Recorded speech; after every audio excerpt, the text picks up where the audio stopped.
很多伙伴做戚风蛋糕总是失败，那今天就来做一个绝对不会失败的红枣蛋糕。先来准备50克红枣碎，碗内刻入2个鸡蛋，50克红糖，也可以用白糖，70克纯牛奶，50克玉米油。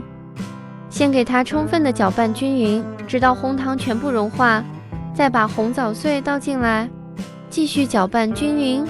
再准备130克的低筋面粉，5克泡打粉，全部过一下筛，充分的搅拌均匀，直到最后看不到干粉。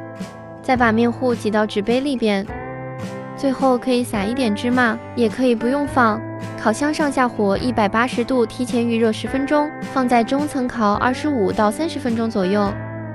这个量可以做3个纸杯蛋糕，如果家里人多，可以做双倍量的。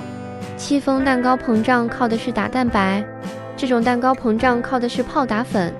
虽然与戚风蛋糕比起来口感不太一样，但是它也是特别松软，而且也很好吃。